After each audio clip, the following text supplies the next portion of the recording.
Tumsifu Yesu Kristu.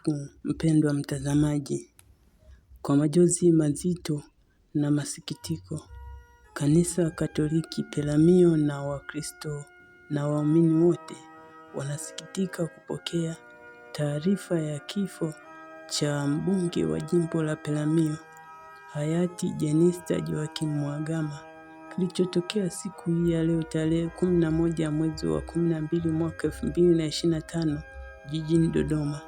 Kanisa Katoliki Peramiho na waumini wa dini mbalimbali wanasikitika kupokea taarifa hizi kutokana na mchango mkubwa uliotolewa na Jenista Joakim Mhagama katika uongozi wake jimbo la Peramiho.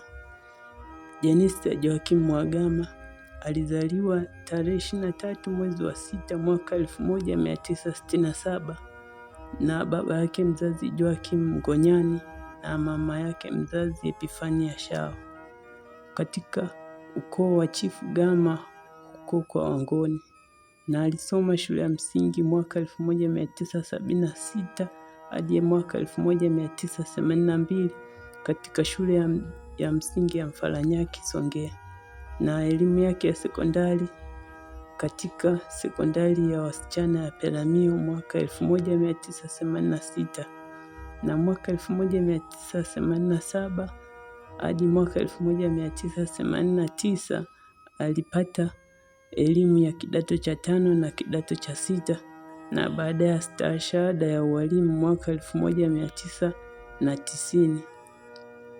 Na hivyo baada ya masomo yake alikwenda kuchukua kozi ya ujasiriamali nchini Italy, na baada ya kumaliza aliingia tena kuchukua kozi ya uongozi huko nchini Uingereza, na mwaka 2000 mpaka mwaka 2015 baada ya kufanya kazi kama mfanyakazi wa serikali ngazi ya ubunge jimbo la Peramiho, na mpaka mauti ilipomkuta siku ya tarehe 11 mwaka 2025 katika hali ya sikitiko na majonzi mazito, ambapo serikali ilitangaza kwamba Jenista Mhagama ametuacha na hivyo ameelekea katika nyumba yake ya milele.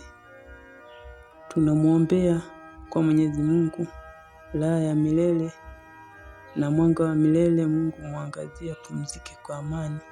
Amin. Tunawatakia pole wote wafiwa walioguswa na kifo hiki, na katika wakati huu mgumu ambapo taifa linapitia, tunamwomba Mwenyezi Mungu azidi kututia moyo katika safari hii, kwani wanadamu tunapita, na hivyo sisi kwetu sio hapa duniani tunapita. Asante, usisahau kusubscribe, kulike na kushare ili tone liweze kuwafikia wengi. Asante.